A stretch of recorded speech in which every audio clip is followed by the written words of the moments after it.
Congressman. Matagal na namin pinangarap ito, may nangako na, hindi natupad. Mabuti na lang dumating ang ating mahal na Congressman, si Roylo Goles. At natupad itong ating pangarap, mga minahal kong taga-BFHEBA. Sa totoo lang, itong proyekto na ito, naghalaga ng ilang milyon. Ang katapat nito, piso lamang. Bakit? Isang text ko lang kay Congressman, piso lang yun.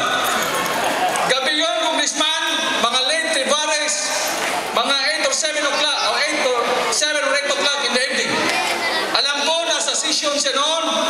Pag-text ko kay Congressman, ilang minuto lang, sumagot agad siya at sabi niya, okay Art, makukuha mo, bibigyan kita ng Coliseo. Yan ang totoong responsableng gobyerno ni Congressman Goles. Totoong taong totoo at ginagawa yung sinasabi. Hindi ko kinakahiya yan at nakikita natin ang congressman natin maski sa kongreso kung paano niya pinaglaban yung ating boses dito sa Parañaque. Congressman, saludo ako sa iyo. At ang buong BFHEBA, sumasaludo sa iyo.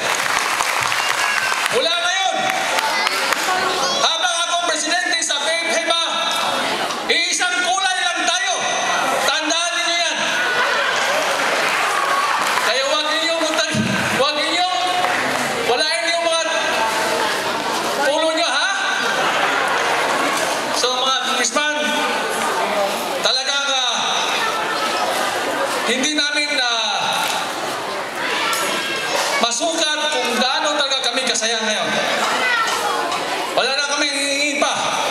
Nandito na, isang congressman natin na nakikita natin sa TV, naririnig na sa radyo, nababasa natin sa newspaper, nandito pa sa atin, na nagsiservisyo sa atin. Yan ang totoong alagad ng mga katauhan. Kaya Congressman, hindi mo lang ako isang fan ngayon. Tandaan mo ito. Isa mo na akong leader mula ngayon. Marami akong mga kababayan, mga Bisaya dito. Hindi lang dito sa 2nd District. Marami pa akong classmate ng mga sabungero. So sigurado na yan sa iyo, Congressman. Kung ano man mga plano mo sa mga darating na araw, huwag ka mag-alala. Ang BFHEBA ay nasa likod mo.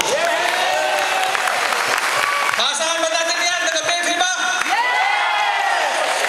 Happy! Salamat sa inyo. Hindi ko nahabaan, Congressman, kasi baka maya malimutan na hindi pala ako ang sentro dito, kung hindi si Congressman Roylo Goles.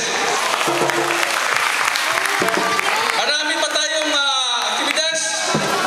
Mayroon pa tayong live band mamaya. Mayroon tayong mga DI. Magsayawan tayo hanggang nandito si Congressman. Huwag kayong umalis at marami tayong pagkain dyan. Marami mga tumulong dito. Hindi ko na lang isa-isahin mamaya. Mamaya ako na lang sabihin. Kasi nakakahiya naman kung hindi ko ma-mention lahat. Pero yung gumawa nito, hindi ko maiwasan na talagang babagitin siya. Walang iba kundi si Director Owen Imperial. Talagang naghanda. Pinaganda pa yung ano natin ko. Ha? Sa mga tumulong, nag-supervise dito na sinabi ni Congressman na talagang close supervision na ito sa pag-under-construction itong Coliseo natin.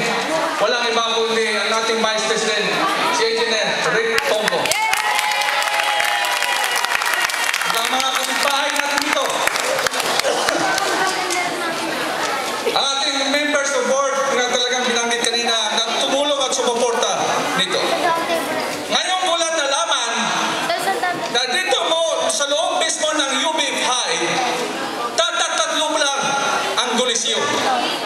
Ang unang Coliseo sa Classic, natural. Kasi ang klase sa UB5 ay presidente ng UB5, si Antonio Romel Trias. Bibigyan ni Congressman yan. Ang pangalawa, ang sa Mayuga, natural. Dahil ang village administrator natin, ang presidente ng Mayuga, si Diana Malin. Ang pangatlo, ang BFHEBA, hindi naman opisyal ng UB5. Ang ibig sabihin noon, mahal na mahal tayo ni Congressman.